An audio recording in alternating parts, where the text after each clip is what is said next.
امام عزیز فرمودی که باید مستکبرین جهان منهدم شوند. Everybody knows that Iran wants to destroy Israel and the West. زنگ شمارش معکوس است.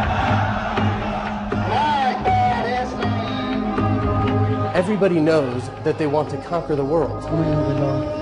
پیام جهانی است. ان شاء الله اسلام همه قله‌های جهان رو فتح خواهد کرد. Everybody knows that they're either on the verge of acquiring nuclear weapons or they have them already. یک ملت صاحب فناوری هسته است. اگر هم الان ندانند به زودی مجدداً زمانی که سرشون به سنگ خواهد خورد. And everybody knows that they must be stopped. Have you ever considered the implications of a nuclear Iran?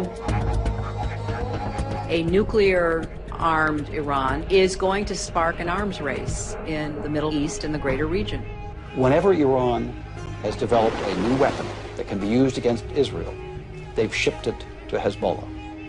Now those missiles give Iran, through Hezbollah, the capability of hitting any target in Israel. Once the Iranian missiles are up and running on launching pads in Lebanon, they can reach not just Israel, they can reach Western targets. This is what the Iranians would like to do with the United States, put a missile in a cargo ship going off of our coast. From 100 miles off our coast, we've never seen it. When Mahmoud Ahmadinejad talks about a world without America not only being desirable but achievable, in the early 80s, Iraq was well on its way to completing construction of its own nuclear weapons.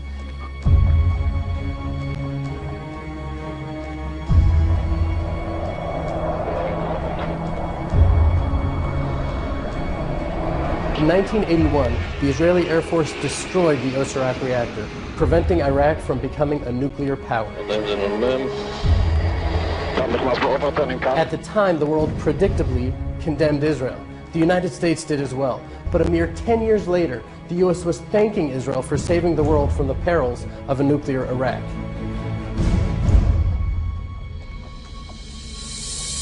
When terrorists hijacked Air France Flight 139 full of Jews and held them hostage in Entebbe, we didn't appeal to the UN or seek diplomatic negotiations. In the most daring and miraculous rescue mission in history, we acted decisively, freeing the hostages and bringing our fellow Jews home. The international community should have learned the futility of appeasement of evil, of attempting to pacify tyrannical dictators. It just gives them the time they need to build their strength and implement their dark and murderous schemes. In Israel, we know this. We simply can't afford to wait for the possibility that the international community will garner up the courage to support us. It'll be too late. Too late for us and too late for the world. As the nation of Israel, we have been assigned the responsibility of being a light unto the nations. And as that light, we not only have the right to defend ourselves, but the obligation to defend the rest of humanity.